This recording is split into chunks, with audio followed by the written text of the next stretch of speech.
Welcome back. So this is the last session for today, and just before getting started, introduced you to some literary devices.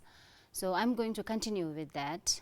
So, but this particular session is, you can say, targeted or aimed for grade 7 and 8 students, but it is applicable to senior students as well. Okay.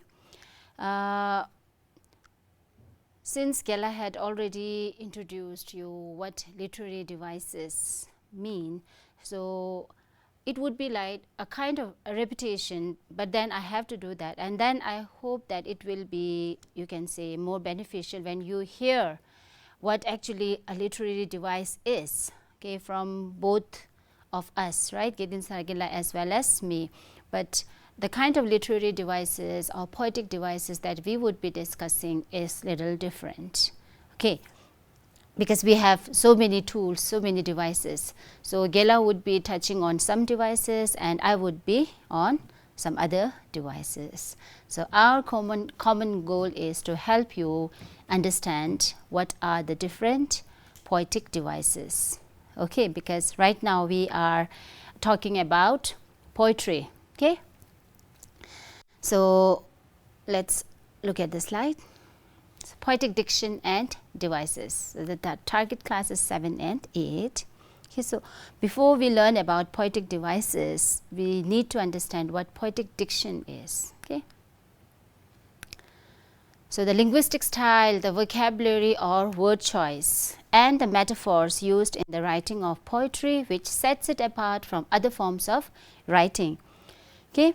So see, poetic diction, so what you need to understand, okay, if you just look at the word dictionary, okay, dictionary, diction, you will kind of find out, okay, there's a sort of similarity, okay, there's a kind of relation, okay, poetic diction, dictionary, okay, the vocabulary, okay, if you look at the definition here, you will find vocabulary, word choice, okay.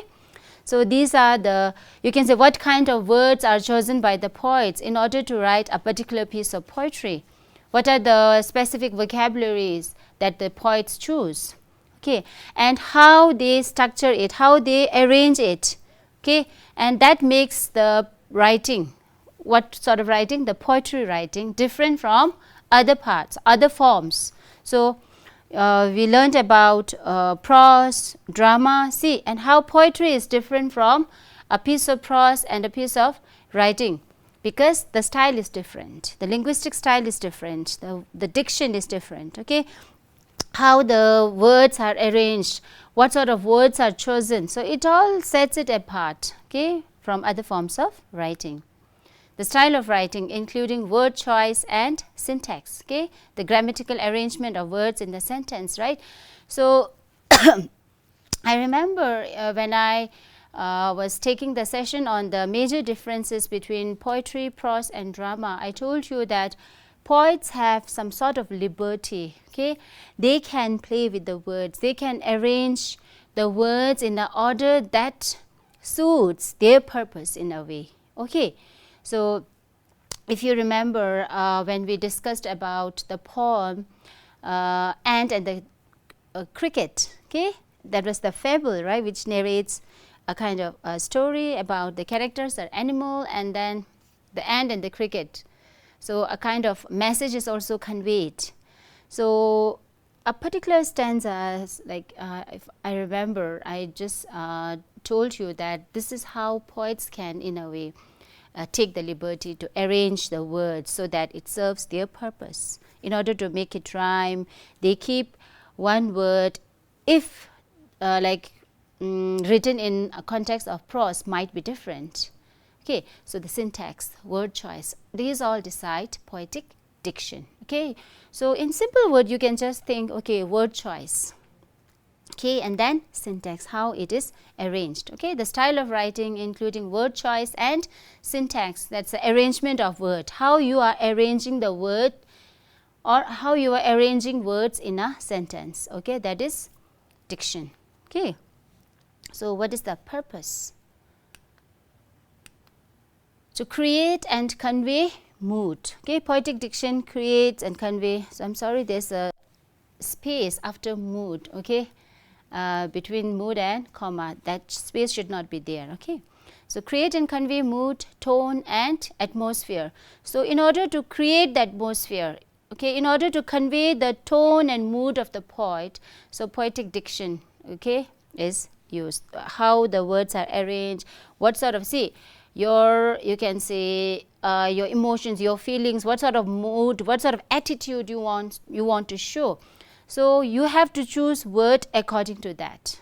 Okay, if you choose wrong words, you may not be able to convey what you want to convey, right? You won't be able to convey the appropriate message, isn't it? So you have to be very careful about what sort of word to choose when you are writing poetry. Okay, because see, there can be so many words for one particular thing. You have synonyms, isn't it? There can be so many words for one particular thing. But then when you write a piece of poetry, you can decide, okay, this word suits my purpose. This word conveys what I want to convey, my message. It makes my message stronger. So I'm going to choose this word. Isn't it? It happens, right? Like amongst words, you can just find, okay, all the words may mean the same, but then, okay, this one serves my purpose. This one rhymes with the other word.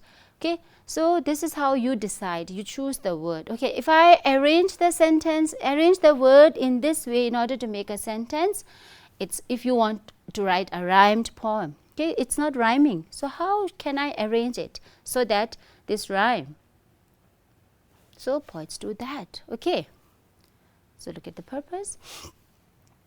To create and convey mood, tone and atmosphere, to convey the appropriate message, I told you.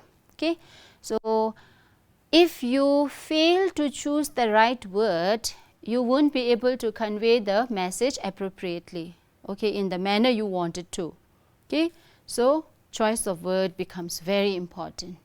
Okay, and then comes your tools. Okay, Gedins Thargela already gave you a very beautiful example of the tools used by a carpenter, tools used by a barber.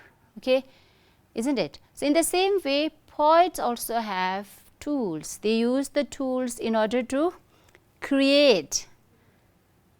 Okay, because poetry is a creative writing, isn't it? Poets, in order to create a piece of poetry, they have to choose the tools. Okay, and these tools are called devices. So literary devices you can call, or figure of speech you can call, but when these devices are used to create a poem or a piece of poetry, then it is called poetic devices. Okay, so let's look at poetic devices are a form of literary device used in poetry. Okay, so poetic device, literary device, almost same, but only thing you need to remember is the poetic devices are the literary devices used in poetry. Okay, are tools that poets use to create rhythm or enhance a poem's meaning. Okay, they are like the tools that the poets use to create rhythm, okay, and enhance a poem's meaning. So I hope you will not get confused between poetic devices and literary devices or figure of speech. Okay, you can just think in terms of like literary devices is the broader picture, you can say. Okay, and poetic devices being part of it. If you can say not all literary devices may be called poetic devices. The literary devices, if not used in a poetry, we won't call it poetic devices. We will just call it literary device or figure of speech, right? But when it is used in poetry, we call it poetic devices. I hope that makes sense. Okay. Purpose. Now, what is the purpose behind using poetic devices? Okay, so it is a sort of you can say repetition with what Gedins Thargela already did, and this would in a way help you get the idea more clear, right? You will hear, because the more you hear, okay, your understanding about that thing becomes stronger, okay. And like Gela already told you, for poetry reading, okay, you need to read at least, right, 3 times before you stop, right? So for writing of poetry, for poetry writing also, what you need to remember is the more you write different types of poetry, okay, this one particular genre of literature, right, when you read different types of poetry pieces, you get an understanding, okay, and it helps, or you can say it in a way helps you build your skill of writing poetry. Okay, so you need to you can say spend some time, read poetry pieces written by famous poets, okay, and then you will get an idea, oh, this is also a way of writing, okay. So in a way you can just try on your own doing that, and then you will find it's not very difficult, okay. So the main thing is you need to appreciate the beauty of poetry. You need to develop a sense of you can say appreciation for this beauty that is poetry, okay. So the purpose to create rhythm, okay, to enhance or deepen a poem's meaning, to intensify mood and feelings. So rhythm we have already discussed, okay, last week, and today also Gideon Stargila in his session told you about how to create rhythm with stressed and unstressed syllables. So for that, poets use devices, poetic devices, okay, and one purpose is also to enhance or deepen the meaning of the poem, okay, and intensify the mood and feelings. And in the beginning, I remember Regela's first session, he told you about the economy of word. So poetry is like, poetry conveys a deep meaning, but in very you can say few words, okay. Some poetry pieces can be long, right, narrative lyric poetry, but then if you compare to prose and drama, you will find that poetry pieces are shorter, okay. Fine. Now we will look at some poetic devices. It's rhyme. So this is, you can say, the easiest one, or you can say the basic poetic device that you learned as a child, right, from grade 4, I hope, right? What is a rhyme? How to make a rhyme? Simile, metaphor. See, simile and metaphor both are poetic devices used for comparison. Then you have alliteration, personification, onomatopoeia. This is Gideon Stargila already told you what actually onomatopoeia is, okay. Imagery. So in writing types, when Gela was telling you about descriptive writing, he used a lot of, you can say, imagery, okay.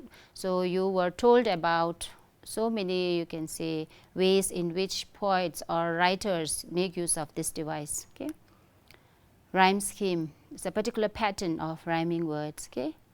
Repetition, there are still more, right.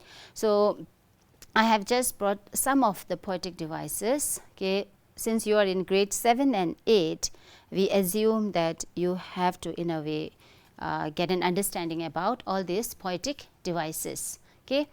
But I'll begin with rhyme, simile and metaphor, okay. What rhyme is, what simile is, and what a metaphor is.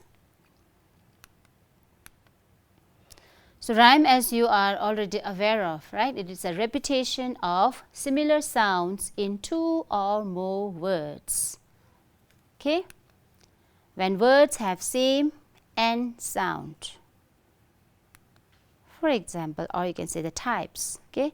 So we have, okay, different types of rhyme, okay.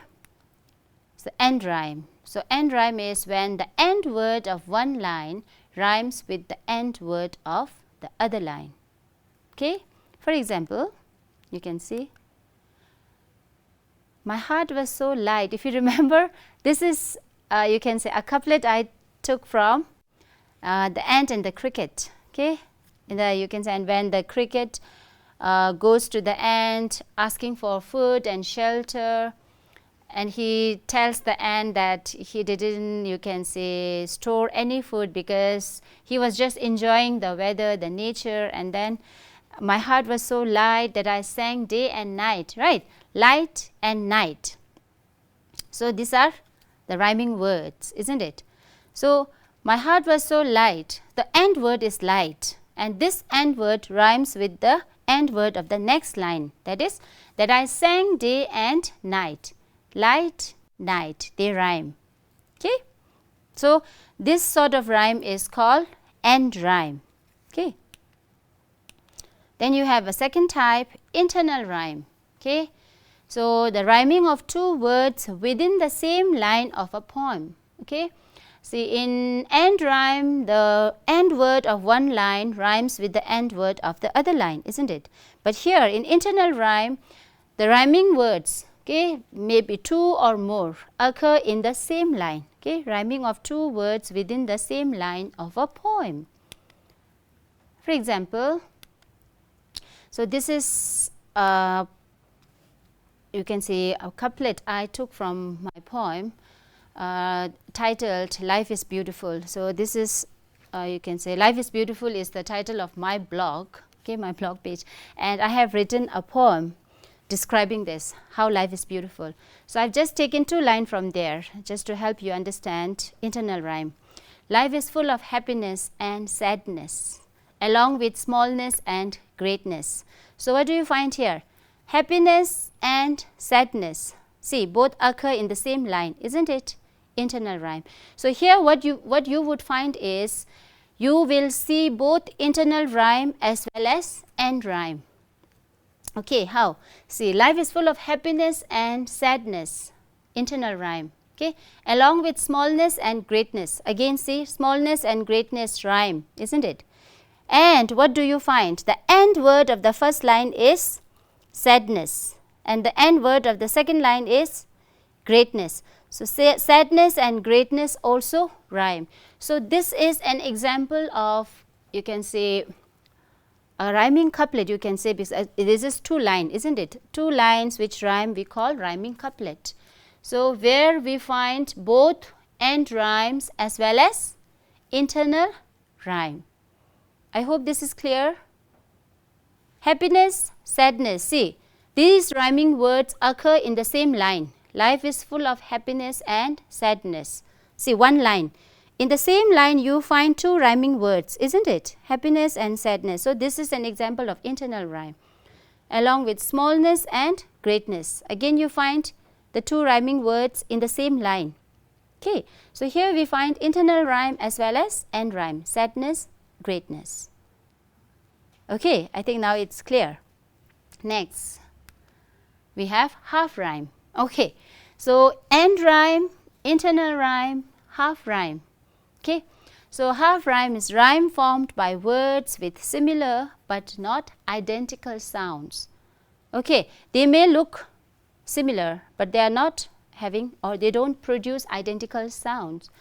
So rhymes with either identical vowels and different consonants, or vice versa. Vice versa means rhymes with either identical consonants and different vowels. Okay, so vice versa means the other way around. Okay, so here rhymes with either identical vowels and different consonants, or you can say rhymes with either identical consonants and different vowels. Clear? It's called half rhyme. Okay, there's some other name given to half rhyme. Okay, we call it slant rhyme, imperfect rhyme, near rhyme. Okay, and this another word, right? Lazy rhyme as well. Okay, it is also known as imperfect rhyme, near rhyme, slant rhyme, etc. For example, let's take and made. Okay, see, take and made. So here what I have chosen is, see, the vowel sound. Eh. Okay, take. You can see the sound, okay, vowel sound, they are identical, isn't it? Take, made. But what do you find is the consonant sound, okay, do not rhyme. Okay, the consonant is not identical. Clear? It's different. Okay, take. See, the beginning consonants t and the ending k, right? And in the same way, and d, right? So, made, take. So, this is an example of half rhyme. So, what you need to remember is, see, okay, our devices, what we discussed here is rhyme, right? And we told about end rhyme, what else? Internal rhyme, and we have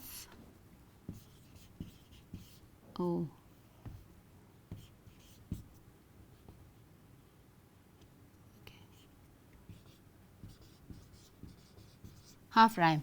Okay. So, these are the main three types of rhyme. Otherwise, you have I rhyme also, okay, which may look like they rhyme, but actually they are not, right, when they pronounce differently. So, end rhyme, if we just take an example, okay, what example did we take? My heart was so light, right? Light and night, right? And then internal rhyme, we take example of smallness and greatness. Okay, if we say, suppose if we smallness and greatness in the same line, right? And then half rhyme, so say suppose if you take this, take and made. So, what actually rhymes is not the whole word, okay. Take and made, they do not you can say form a perfect rhyme, okay, but imperfect rhyme, because only this, the vowel rhymes, not the consonant, okay. So, take and made, if we have to look at, see, sometimes what happens, why am I discussing this, okay. I was kind of thinking whether to discuss half rhyme or not, okay.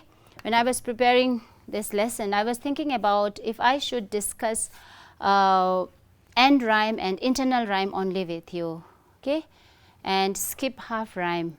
I thought it might confuse you, but then I felt, because even like when I write poetry, sometimes it happens when I want to write a rhymed poem, sometimes it becomes very difficult to get the perfect rhyme, okay. Because if we look at you can say words to rhyme, though you can say the message that you want to convey, okay, what you want to convey, your purpose becomes vague in a way, the word you can say doesn't kind of convey what you want to, okay. So, sometimes we have to choose words that are not, you can say, a perfect rhyme, but half rhyme, okay. And this also sometimes create a variation, okay. Poets often do that, they make use of end rhyme, they make use of internal rhyme, and they make use of half rhyme, okay, or imperfect rhyme, or you can say slant rhyme as well. So, one reason might be to create a variation, and the other one is in order to, you can say, convey what you want to, okay. And when you don't find the perfect words that rhyme, so sometimes you can do that, okay. So, as a student, when your teacher tells you to write a stanza or maybe 2-3 stanza, okay, poem with 3 stanzas. So, if you want to try a rhymed poem, sometimes it becomes difficult to get the perfect. So, in the, you can say, in some parts you may opt to choose or make use of half rhyme, okay, if that in a way helps you convey your message in a better way, you can do that, okay. That's why I am discussing here. with you can say half rhyme. So, this is an example where you can say the vowels rhyme. Okay. And then like okay, how we are going to now make use of this. Okay. Let me just help you get an with a just 2 lines. Okay. We will make use of this. Okay. Take and make not very poetic, but just simple example to help you understand. Okay. Because my purpose is to have this word, okay, at the end, okay, right now, okay, half rhyme here. I am going to make use of this as, and I am using half rhyme, you can say, at the end of the line. Okay, I am making keeping these 2 words at the end of a line. Okay, I am going to take. Okay, see, the sentence is not complete. I am going to take is not a complete sentence. I am going to take what? Okay, but for a piece of poetry, this is not a sentence, but this is a line. I told you, see, this is line break. Okay, I can break it here depending on my purpose. Okay, I am just telling you how. So, I am going to take, okay.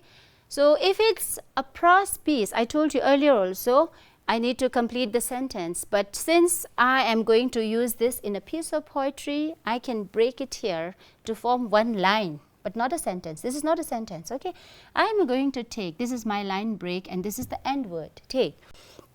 Okay, I am going to take what? Okay, I know that the final word has to be made, isn't it? Made. Okay, what should I write? I am going to take made, okay, something, okay. So, I am going to have made here. I am going to take, okay.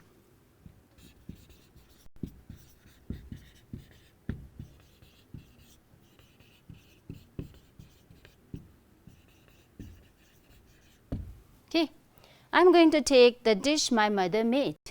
Okay, take, made.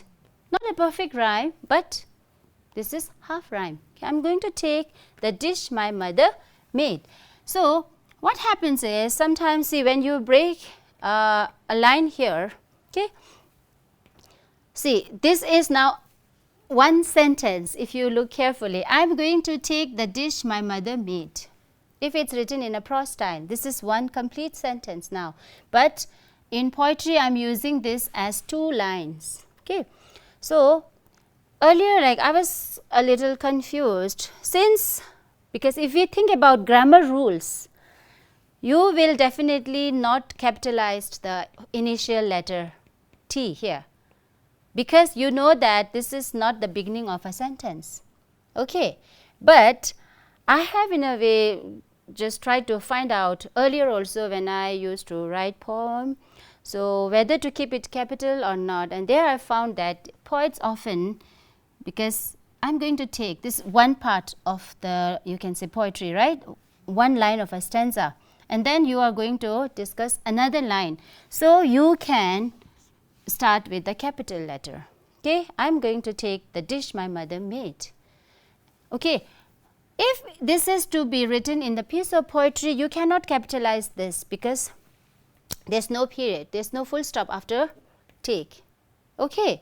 But since you are writing this in a piece of poetry, you have the liberty to capitalize this letter T, right? Okay. So, I am going to take the dish my mother made. So, take made, okay, not identical, but looks similar because of this, the vowel. Okay. The vowel sound is identical, but not the consonant. Okay.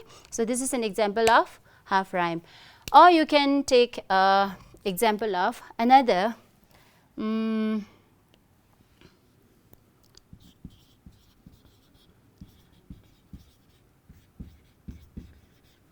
look and luck. Now, here what do you find is look, luck.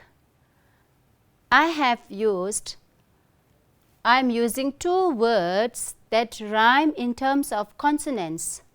K, look. See, the beginning, and but most importantly, you need to look at the end word. Okay, the ending consonant is k, look, luck. Okay, but what is different is the vowel. Okay, the vowel here is not in rhyme with the vowel sound here. Okay, so here what rhymes is the consonant. Okay, so we will look more at this one, the end consonant. Okay, clear? So this is an example of half rhyme. Okay, look at the slide. 30 minutes. Okay. Look and luck. Okay, I just told you. Simile. So I told you simile and metaphors are tools used for comparison. Okay, it's quite simple. You only need to understand how the comparison is made. Okay, so that you understand how simile is different from metaphor. So it is a literary device, or you can, here in this context you can write poetic device, okay, which is used to compare two different things having a common quality using like or as. See, comparison is made, but with the help of words like or as. For example, my fingers are like eyes. See, when like in winter, right, when the weather is very cold, okay, and if it's snowing, you feel like your fingers have become chill, right? It's like ice, kind of frozen. You feel so cold. So there you can compare your fingers to ice. So my fingers are like ice. So you are, see, finger and eyes are two different things, isn't it?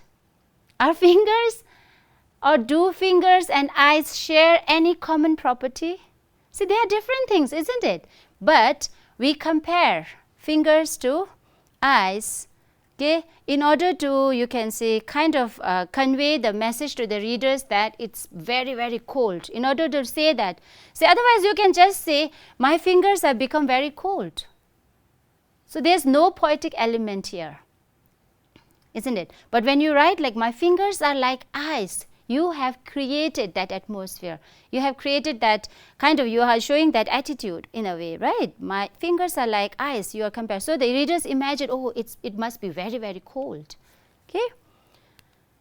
She is as beautiful as a red rose. See, the girl is compared to a red rose. The beauty of the red rose, the beauty of the girl, right? She is as beautiful as a red rose. So in the first example, the comparison is made using like. In the second one, using as. She is as beautiful as a red rose.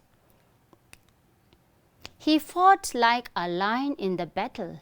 So the way he fought in the battle is like a lion. It's compared. So this particular line, see, he fought like a lion in the battle, I took from one of your textbook. Okay, in English textbook, I remember from earlier, so I don't remember class 9 or 10, right? He fought like a lion in the battle. This is one example given there. Life is like a dream. Okay, so life is compared to a dream, but using like. Okay.